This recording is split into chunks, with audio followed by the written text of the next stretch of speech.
በስመ አብ ወወልድ ወመንፈስ ቅዱስ አሐዱ አምላክ አሜን። በክርስቶስ ክርስቲያን በወልድ ውሉድ በመንፈስ ቅዱስ መንፈሳውያን የምትሰኙ የእግዚአብሔር ቤተሰቦች እንስተ ንጹሐን የቅድስተ ቅዱሳን የድንግል ማርያም የአስራት የቃል ኪዳን ልጆች በወደደንና ባከበረን በፍጹም በእግዚአብሔር ሰላምታ እንደምን አላችሁ? እንግዲህ በቅድሚያ እንኳን ለሰሙነ ሕማማት ቅዱስ ቤተክርስቲያናችን የኢየሱስ ክርስቶስን ሕማምና መከራ እንዲሁም ሞትና መከራውን ሁሉ የምታስብበት ለዚህ 6 ቀናት የምንዘክርበት ወቅት ነው። እግዚአብሔር አምላክ እንግዲህ ከዚህ ወቅት በረከቱን ረድኤቱን ይቀበለን፣ ለብርሃነ ትንሣኤውን በሰላምና በጤና ያድርሰን። እንግዲህ እነዚህ 6 ቀናት እንደሚታወቀው የየራሳቸው ስያሜ ያላቸው ኦርቶዶክሳዊት ቅዱስ ቤተክርስቲያን ክርስቶስን እንዴት መስበክ እንዳለባት የምታውቅ ቤተክርስቲያን ናት። ለዚህ 55ቱን ቀን ጾም ስናከብር በተለይ እነዚህ 6ቱ ቀናት ማለት የክርስቶስን ሕማም በጣም በናፍቆት ሆነን ግን በሐዘን የምናከብረው በዓል ነው። በቅድሚያ የምንመለከተው ለምን 6 ቀን ሆነ? አሁን ቤተክርስቲያን ሕማማተ ክርስቶስ ስትል 6 ቀናትን ነው የምትዘክረው። ሰኞ ይጀመራል፣ ከዛ ዕለተ ዓርብ እስከ ሞቱ እስከ መቃብር መውረዱ ድረስ ይጠናቀቃል ማለት ነው። 6 ቀን ለምን ሆነ ከተባለ የመጀመሪያውና አንደኛው በብሉይ ኪዳን አዳምና ሔዋን ዕፀ በለስ ከበሉ በኋላ ወይም በመርገመ ሥጋ በመርገመ ነፍስ የወደቁበትን የዚህ የ6ቱ ዘመነ አበው ለማሰብ ነው። 500 ስንገድፎ 5500 ዘመን ይመጣል። ይሄ ደግሞ ማለት የሰው ልጅ በመከራና በሞት ጥላ ውስጥ የነበረበት ዘመን ነው። እነ ኢሳይያስ ጭምር ጽድቃችን የመርገም ጨርቆን እስከ ማለት ሰማይን ቀደ ውረድ ደግሞ ብሎ እነ ዳዊት እስከ መዘመር የደረሱበት ወቅት ነው። ክርስቶስን ናፍቀውታል። መሲሁ መቼ ተወልደ ታድነን ይሆን እያሉ በጣም በተስፋ ውስጥ ነበሩ። አሁን እቺ 6 ቀኗ ማለት ግን ቤተ ክርስቲያን የነዛን የአባቶችን ጸሎት አድርጋ የነቢያትን ልመና አድርጋ እናንተ ያኔ ስትናፍቁት የነበረው መሲሁ እኮ መጣ፣ ክርስቶስ እኮ ተሰቀለ፣ ክርስቶስ እኮ ተገረፈ፣ ክርስቶስ እኮ ወደቀ ተነሳ፣ ክርስቶስ እኮ ያ እነ ኤርሚያስ ያለቀሱለት እነ ናሆም መቼ ትመጣ ብለው በነቢያት በትንቢታቸው የዘመሩለት አምላክ ሰው ሆነ እኮ ብለን መከራውን 6 ቀን እናስባለን። ሁለተኛው ምስጢር ደግሞ ለምንድን ነው 6 ቀን ሆነ ከተባለ የ6 ቀን ፈጣሪ ሰው ሆኖ ሞተ ለማለት ነው። እንደምናውቀው እግዚአብሔር አምላክ በ6 ቀን ፍጥረትን ፈጠረ፣ በ7ኛውም ቀን አረፈ ይላል። ስለዚህ የ6 ቀን ፈጣሪ ነው አሁን የሞተው ነው። ምናልባት እኮ በብሉይ ኪዳን እኮ የሞቱ ሰዎች ነበሩ። ኢሳይያስ በምናሴ በመጋዝ ተተርትሮ ሞቷል። ግን የኢሳይያስ ሞት ዓለምን አላዳነም። ኤርሚያስ በድንጋይ በግፍ ተገድሎ ሞቷል። ኤርሚያስ ደም እኛን ራሱንም ሌላውንም ሊቤዥ አልቻለም። እንደው ወደ ኋላ ስንወስደው ደግሞ የአዳም ልጅ አቤል ነበር የመጀመሪያው ሟች። እንደው አዳም በበላ ቀን ትሞታለህ የተባለውን ሞት ያየው በልጁ በአቤል ነው። ቅዱስ ዮሐንስ አፈወርቅ ይላል ድርሳኑ ላይ ለምንድን ነው እግዚአብሔር አምላክ አዳምን የተረገመውን እርግማን ወይም በበላ ቀን ትሞታለህ የሚለውን ያንን ትእዛዝ ሲነግረው መጀመሪያ ሞቱ ቅጣቱ ያረፈው በልጁ ነው እንጂ በሱ ላይ አልነበረም። ለምንድን ነው ሲል አንደኛ ሞት በራሱ ያልጀመረው በልጆቹ የጀመረው የሰራው በደልና ኃጢአት ከራሱ አልፎ ልጆቹን እንደቀጣ ለማጠየቅ ነው። ትውልዱን እንደቀጣ ትውልዱን መቀመቅ እንዳወረደ ለማስረዳት ነው። ሁለተኛው ደግሞ ሲወስድ ራሱ ቃይልን አይደለም በሞት የወሰደ ደግ የነበረ ትሁት የነበረ ቅን የነበረ መስዋዕት እንዴት ማቅረብ እንደነበረበት የሚያቅ ለእግዚአብሔር ሕግ የተገዛውን አቤልን የወሰደው። ይሄን ደግሞ ሲል ዮሐንስ አፈወርቅ እሱ የሰራው ስተትና ቅጥፈተ ዕፀ በለስ ከራሱ አልፎ ደጋጎቹን አባቶች እንኳን እንዳጠፋቸው ለማስረዳት ነው። እና ይሄን ለማስረዳት የሩቅ ብእሲ ደም ዓለምን ሊያድን አልቻለም። እንደውም ዕብራውያን መልእክት ላይ ቅዱስ ጳውሎስ ከአቤል ደም የሚሻል ነው የሚለው። ከዛ ከጮሆ ከአቤል ደም የሚፈርድ የሚጮህ ደም የክርስቶስ ደም ነው። እና ቅዱስ ጳውሎስ እንደውም ከዛ ያስበልጧል የክርስቶስን ደም። ስለዚህ አሁን የሞተው ግን ክርስቶስ ነው። ዓለምን የፈጠረ አምላክ የሞተው ሞት ነው። 6 ቀን ፈጣሪ የሞተው ሞት ነው። በብሉይ ኪዳን እኮ አንድ ሕግ ነበር። ምን ነበር ያክ? የዮሴፍን ሞት በየዓመቱ ይዘክሩት ነበር። እንደውም ነብዩ በትንቢቱ ላይ ኢዩኤል ምን ይላል? የዮሴፍን ሞት ለማታስቡ በፋጋ ወይን ለምትጠጡ ለእናንተ ወዮላችሁ ብሏል። ከዮሴፍ ሞት ክብረ በዓል ግን ወይም መታሰቢያ ግን የክርስቶስ መታሰቢያ በዓል ይከብራል። ምክንያቱም አሁን የክርስቶስ ሞትና መከራ ግን ዓለምን የፈጠረ የ6 ቀን ፈጣሪ የታመመውና የሞተው ሞት ስለሆነ ነው። ስለዚህ 6 ቀን የምናከብርበት ምክንያቱ ይሄ ነው። ሌላው ደግሞ እንደ ስነ ፍጥረት አቆጣጠር እንደ ዋዊ ስንመለከተው በሰኞ ጀምረን በአርብ የምናጠናቀቀው ክርስቶስ በትክክልም መጋቢት 27 ቀን ክርስቶስ ስለኛ ብሎ ተሰቀለ ሞተ ብለን የምናከብረው አርብ ቀን። ለዚህ አርብ ማለት ደግሞ 6ኛ ቀናት በስነ ፍጥረት አቆጣጠር እሁድ ይጀምራል፣ ከዛ አርብ ያልቃል። ስለዚህ አርብ መጠናቀቋ 6ኛ ቀናትና በስነ ፍጥረት አቆጣጠር ታስቦ 6 ቀን ሕማማተ መስቀል እናስባለን። ምሳሌያዊ ምስጢርም እንዳለው እኛ አባቶች ይናገራሉ። በዚህ ብቻ ያበቃ። ሌላው ደግሞ ለምንድን ነው 6 ቀን የምናስበው ሰኞ ጀምረን አርብ የምናጠናቀቀው ከተባለ ምሳሌና ምስጢር ስላለው ነው። ይሄም ወደ ኋላ ሄደን ዘፍጥረት ምዕራፍ 20 ላይ የአብርሃምን ታሪክ ማንሳት አለብን። አብርሃም አንድያ የተሰጠው ልጁ እሱም ከሳራ ያገኘው አንድያ ልጁ ነው። በጸሎትና በልመና ስላሴ ቤቱ ድረስ መጥተው የዛሬ ዓመት በአንተ ቤት እንመጣለን ብለው በይስሐቅ በኩል በረከት ሆኖ እንደሚመጡ የተነገረለት ያ የተስፋው ዘር ልጅ ይስሐቅ ተወልዶላቸው ነበር። ግን የሚደንቀው ገና ፍቅሩን አጣጥሞ ሳይጨርስ ልጁ ጥቂት እንዳደገ እግዚአብሔር አምላክ ለአብርሃም አንድ ጥያቄ ጠይቀው። ሰይጣን ባመጣው ክስ ነበር ያ ጥያቄ ቀረበውና ምን አለው? አንድ ልጅህን ሰዋልኛል። የሚያስደንቀው አብርሃም በዛሽ ቅስፈት ውስጥ ልጄን አልሰዋም ብሎ ከእግዚአብሔር ጋር አልተከራከረም። ዮሐንስ አፈወርቅ ለኦሎምፒያ በላከላት መልእክት ድርሳኑ ላይ ምን ይላል? አብርሃም በህሊናው ምንም አይነት ፍርሃት አልተሰማውም ይላል። እንዴት የገዛ ልጄን አሳልፌ እሰጣለሁ፣ እንዴት የገዛ ልጄን መስዋዕት አቀርባለሁ ብሎ ወደኋላ አላለም። እና ለምንድን ያላለው? ስለሚጠላው ነው አይደለም፣ ስለማይሳሰለት ነው አይደለም፣ ስለማይወደው ነው አይደለም። እንደውም በጸሎትና በእርጅና ዘመን ያገኘው እኮ ልጁ ነው። አንደኛ በምጽአት ዘመን ክርስቶስ ያስነሷት ብሎ ስላመነው ነው ይላል። ማለት ሞቱ አይቀርም ልጄ፣ ዳግም መሲሁ ኢየሱስ ክርስቶስ በመጣ ዘመን የተነገረው የአባቶቻችን ትንቢት ሲፈጸም ዳግም በትንሣኤ ያድሰዋል፣ ሞቱ አይቀርም፣ ወደ አባቱ ወደ እግዚአብሔር ነው የሚሄደው ብሎ ስለሚያምን ነው።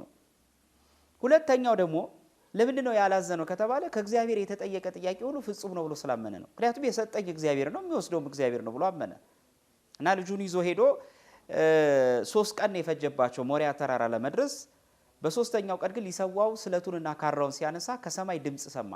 አብርሃም አብርሃም ሆይ ልጅህን ልትሰዋ ለአንድ ልጅህ ሳሳሳ ልትሰዋ አቅርበሃልና እጅህን ወይም ስለትህን ከልጅ ላይ አንሳ። ዓለም የሚድነው በአንተ በልጅ ደም ሳይሆን ወይም በሩቅ ብእሲ ደም ሳይሆን በልጄ ሰው ሆኖ በሚያፈሰው ደምና በሚቆርሰው ስጋ ነው ብሎ ነገረው። ከዛ ወደ ምስራቅ ዞር ሲል በምስራቅ አቅጣጫ ነጭ በግ በዕፀ ሳቤቅ ታስሮ አየ ይላል። እንግዲህ በይስሐቅ ፈንታ የተሰዋ ያ በግ ኢየሱስ ክርስቶስ ነው። በዕፀ ሳቤቅ ታስሮ እንደተገኘ ኢየሱስ ክርስቶስም ዕፀ ሳቤቅ በተባለች ልምላሜ የነበራት ነገር ግን ዘር ያላረፈባት ከወንድ ዘር ያልጸነሰች ፍጹም በመንፈስ ቅዱስ ልምላሜ እንበለ ዘር እንበለ ሩካቤ ጸንሳ የተገኘች የድንግል ማርያም ምሳሌ ናት እና ጸዋሪተ ፍሬ መባሏ ነው። በዕፀ ሳቤቅ የታሰረ በግ ደግሞ ኢየሱስ ክርስቶስ ነው። በእቅፏ የተወለደ በእቅፏ የተገኘ እና በዚህ አማካኝነት መስዋዕተ በግ ሆኗል። አብርሃም በህሊናው ደርሶ እስኪመለስ ድረስ በአብርሃም ህሊና መጀመሪያ ይስሐቅ ሞቶ ነበር 3 ቀን ሲሄድ፣ 3 ቀን ሲመለስ ደግሞ በህሊናው ተነስቶ መጣ። ነኛ አባቶች የአብርሃም ህሊና የመቃብር ምሳሌ ይላሉ። ክርስቶስ 3 መዓልት 3 ሌሊት በመቃብር ቆይቶ የመነሳቱ ምሳሌ ነው እና አሁን አብርሃም ሲሄድ ወደ ሞሪያ ተራራ 3 ቀን ፈጀበት፣ ሲመለስ 3 ቀን አጠቃላይ 6 ቀን ይሆናል እና ያንን ለማሰብ ቤተክርስቲያናችን 6 ቀን ህማማቱን ታስባለች ማለት ነው። ይሄን ካየን ታዲያ የመጀመሪያው ቀን ምን ተብሎ ይጠራል? በተለይ አሁን ሰኞ ወይም ዕለተ ሰኑይ የምንለው ቀን ምን ተብሎ ይጠራል? እንግዲህ የሰኞ ቀን መታሰቢያ የሚታሰበው ዝክሩ ምንድነው ከተባለ የመጀመሪያውና አንደኛ አንጾተ ቤተ መቅደስ ነው። ጌታችን ኢየሱስ ክርስቶስ ቤተ መቅደሱን ያነጻበት ወይም ሻጮችንና ገበያተኞችን ቤቴ ወይም የአባቴ ቤት የንግድ ቤት አታርጉ፣ የወንበዴዎች ዋሻ አደረጋችሁት ብሎ የገሰጸበትና ገንዘባቸውን የገለባበጠበት ቀን ነው። ይሄን ቀን ነው ቤተክርስቲያናችን የምታስበው ማለት ነው። በጣም የሚደንቀው ነገር የማቴዎስ ወንጌል ምዕራፍ 21 ላይ ታሪኩ ተጽፏል። ጌታችን ኢየሱስ ክርስቶስ ለምንድን ነው ይሄን ያደረገው? ለምንድን ነው ገበያውን የፈታው? የወንበዴዎች ዋሻ አታርጉት ያለው ከተባለ እንደሚታወቀው ቤተ መቅደሱ ቅጥር ላይ ነው ግንቡን ታከው ቀረጥ ላለመክፈል ብለው በዛ ዘመን የነበረው የሮም ንጉሥ ቀረጥ ስለማይጠይቃቸው ቤተ ክርስቲያኒቱን ታከው፣ ነገር ግን የገበያተኛ መንደር አድርገዋታል። አንድ ይሄ ነው ክርስቶስ የነቀፈው ይሄን ነው። ቤተ ክርስቲያን የንግድ ቤት አይደለችም። ቤተ ክርስቲያን መነገጃ አይደለችም። ቤተ ክርስቲያን የሕያዋን ቤት ናት። ሰዎች ወደ ቤተ ክርስቲያን የሚመጡት ሊነጹና በረከትን ሊያገኙ እንጂ ቤተ ክርስቲያን ባለ ሰው ገንዘባቸው እንዲወሰድ ገንዘባቸው ለሌላ ተላልፎ እንዲሄድ አይደለም። እነዛ አይሁዳውያን ግን ያደረጉት ይሄን ነው። ሁለተኛ ወንበዴ ሸሽቶ ነው ይላል ሌባ ቀማኛ፣ ግን በተዘዋዋሪ ቀማኛውና ሌባው እዛ መናኸሪያ አድርጎት ነበርና ጌታ ያንን ቦታ ገለባብጦ የአባቴ ቤት የንግድ ቤት አታርጉ ብሎ አንጾተ ቤተ መቅደስ ያደረገበት ቀን ነው። ጌታ በነገራችን ላይ የቤተ መቅደሱን መንጻት ቤተ መቅደሱ እንዲነጻ ያደረገው ለዛ ዘመን ብቻ አይደለም። ዛሬም ደግሞ ክርስቶስ እንዲነጻ የሚፈልገው ቤተ መቅደስ የኛ ሰውነት ነው። በዚህ አጋጣሚ ቤተ ክርስቲያን ሰኞ ቀን ክርስቶስ ቤተ መቅደሱን ያነጻበት ቀን ነው ስትል ታሪክ ብቻ አይደለም። በቤተ ክርስቲያን የሚተረክ ነገር ሁሉ ወደ ሰዋሰዋዊ ጉዳይ መምጣት አለበት። አሁን ዛሬ የምናከብር ክርስቲያኖች አይ በሰኞ ቀን እኮ ክርስቶስ የገበያተኞቹን ገንዘብ ገለባበጠ፣ የወንበዴዎች ዋሻ አታድርጉት አለ የሚለውን ታሪክ እንይዛለን። መልካም ነው። ቁም ነገሩ ግን ክርስቶስ በገለበጠው ንብረት ምትክ በእኛ ውስጥ የተከማቸ ወንበዴና አውሬ የተባለ ቀማኛ የተባለ ኃጢአትና በደል ነው። በእኛ ልብ ውስጥ መናድ ያለበት በጣም ብዙ ሳይፈቀድ ቤተ መቅደስ ሰውነታችን ውስጥ ገብቶ ያረከሰን ብዙ የኃጢአት ወንበዴ አለ፣ የኃጢአት ቀማኛ አለ። ክርስቶስ ነቀፈው። ቤተ መቅደስ ውስጥ እንዲህ ያለ ውንብድና አታርጉ፣ የኔ ቤት የንግድ ቤት አይደለም። በኋላ ግን ምስጢሩ የኛ ሰውነት ነው። በእናንተ ሰውነት ውስጥ እንዲህ ያለ ግብር አታርጉ። እኔ የሞትኩለት እኔ ደሜን ያፈሰስኩለትን ሰውነቴን እኔ ሰው ሆኜ ወደ እናንተ የመጣውለትን ያከበርኩት መቅደስ የተባለ ሰውነቴ ለምንድን ነው ወንበዴ የተባለው አጋንንት በእናንተ ውስጥ ቤት የሚሰሩት? ያ ውንብድና የሚሰራበት ገበያ እኮ ያ ክርስቶስ የገለባበጠው እኮ የቤተ መቅደስ እኮ ክፍል አይደለም። በዚሁ አጋጣሚ ኃጢአት እኛ ውስጥ ቦታ ሊኖረው አይገባም።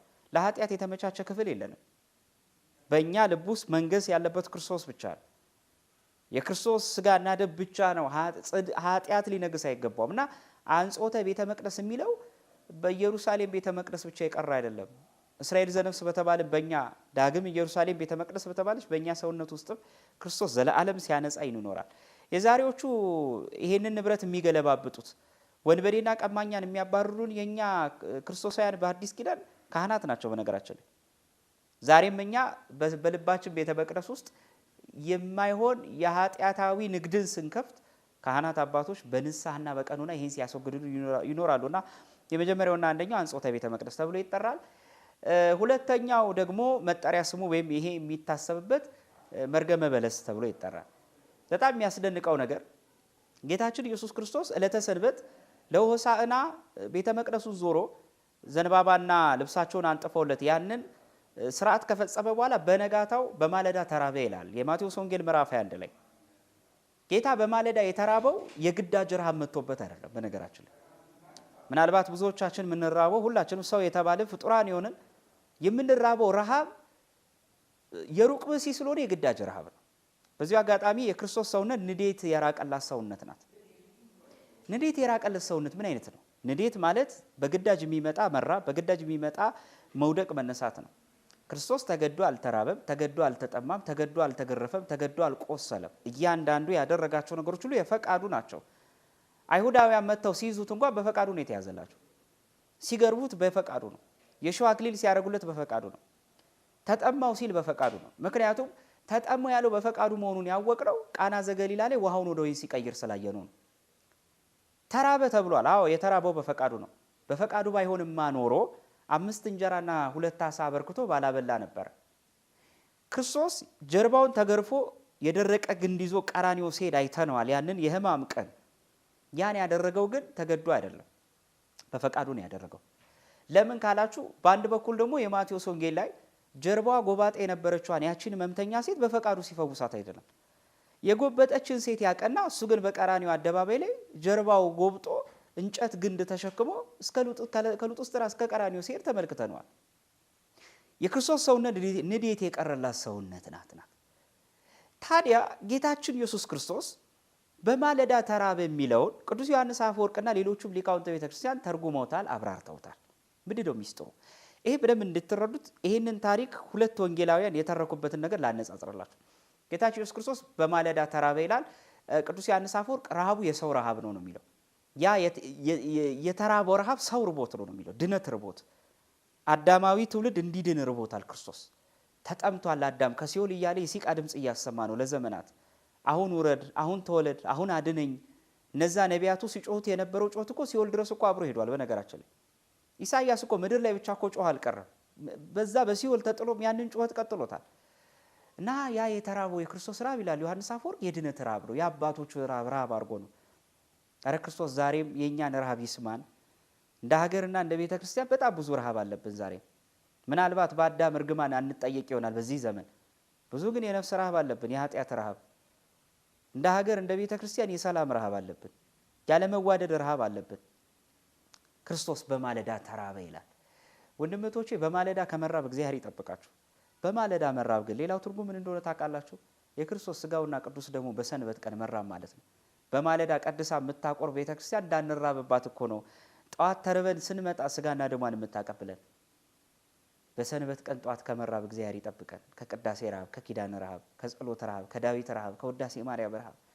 ክርስቶስ እያንዳንዱ የኖረው ኑሮ በነገራችን ላይ የኛን ኑሮ ነው፣ የራሱን ኑሮ አልኖረም። በነገራችን ላይ አንዳንድ ሰው ይመስለዋል ክርስቶስ እያንዳንዱ ተራብኩኝ፣ ተጠማው፣ በዚህ ወጣ በዚህ ወረደ ሲባል ክርስቶስ ስለ ራሱ ያደረገው ይመስላል። በፍጹም ክርስቶስ ተጠመቀ ሲባል ስለ ራሱ እንዳይመስል፣ ስለ እኔና ስለ አንተ ነው። ክርስቶስ ተጨነቀ፣ ሌሊቱን ሙሉ ሲሰግድ አደረ ሲል ጌቴሰማኒ ላይ ስለ ራሱ ያደረገው እንዳይመስል፣ ስለኛ ነው፣ ስለ እኔና ስለ አንተ ነው። የክርስቶስ ዋና ርዕሰ ጉዳዩ የሰው ልጅ ነው። ክርስቶስ የመጣው ለሰው ልጅ ነው። የክርስቶስ ዋናው መዳረሻውም መነሻውም የሰው ልጅ ድነት ነው እና ይህን ጊዜ በማለዳ ተራበ ይላል። ክርስቶስ ዛሬም የማለዳ ረሃቦቻችንን ያስወግድልን። ወደ ማለዳ ሲራብ አንዲት በለስ ወይም አንዲት በለስ አልባ ወደ ነበረች ቅጠል ዛፍ ዘንድ ሄደ ይላል እና ሲጠጋ ሐዋርያቱ ከኋላ እየተከተሉት እኮ ነው። ምን ይላል ወንጌሉ ሲጽፍ? በለስን አላገኘባትምና ረገማት ይላል። ቅጠል ብቻ ይላል። እንደው ወንጌላዊ ሲናገር ያቺ ዛፍ ወይም ያቺ ፍሬ እንድታመጣ የተነገራት አዝቅ፣ ያቺ አዝቅ ቅጠል ብቻ ነበር ይችላል። ይሄ ንግግር በእውነት በጣም ይከብዳል። ቅጠል ብቻ መሆኗ እዚሁ አጋጣሚ የማርቆስ ወንጌል ምዕራፍ 13 ላይ ይህን ታሪክ ይጽፈዋል። ግን ማርቆስ ከማቴዎስ በተለየ ነው የሚተርከው። ለምን እንደሚተርከው ታውቃላችሁ? ምን ይላል?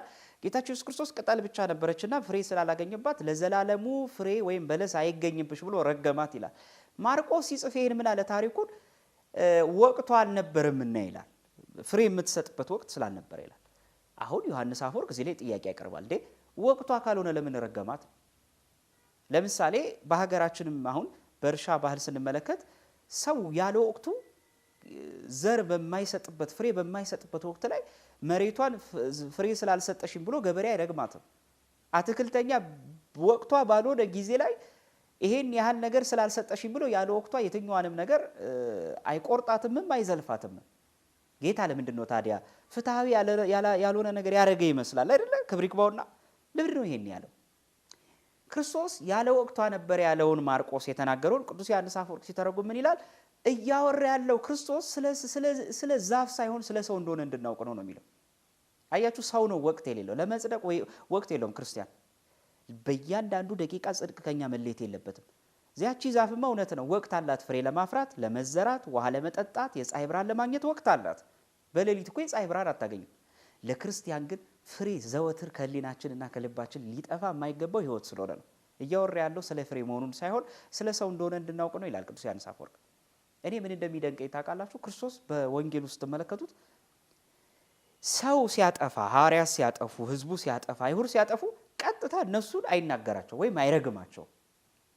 ይሄ የሚያሳየን አንደኛ ለፍጥረቱ ያለውን እኮ ርኅራኄ ነው። አይገርማችሁም? ግን ሰው እንዲሳቀቅበት እንኳን አይፈልግም ክርስቶስ። አውቆ ምን ያደርጋል? በስነ ተፈጥሮ እየመሰለ ነው የሚወቅሰው።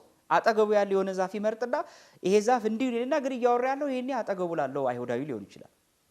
አሁንም ጌታ ፍሬ አይገኝብሽ ለዘላለሙ ቅጠል ብቻ ስለሆነች ረገማት ማለት እያወራ ያለው ስለ አይሁዳውያን ነው። ምክንያቱም አይሁድ ዞር ብሎ ቢረግማቸው ጌታ አትራገሙ እያለ እንዴት ይራገማል? ስለዚህ አይሁድም ጸሐፍትም ሐዋርያትም ጥያቄ ሊያቀርቡ ነው ማለት ነው። እኛም ዛሬ ሰው ልንራገም አይገባም። ልንራገም የሚገባው ስህተቱን ነው፣ ኃጢአቱን ነው፣ በደሉን ነው። ማንንም በሥላሴ አርአያና አምሳል የተፈጠረ ሰው አይሰደብም፣ ሰው አይነቀፍም፣ ሰው አይረገምም።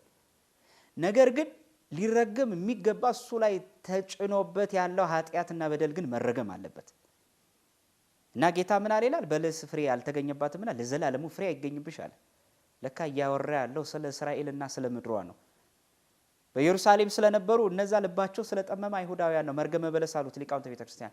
ቀኑ መርገም የተረገመበት ነው። አንድም ባስልዮስ ዘቂሳርያ ደግሞ ምን ይላል? የካፓዶሻው ሊቀ ጳጳስ ጌታ የረገመው በለስ ማለት ዕፀ በለስን ነው ይላል፣ ወይም መርገመ ስጋ መርገመ ነፍስ ነው።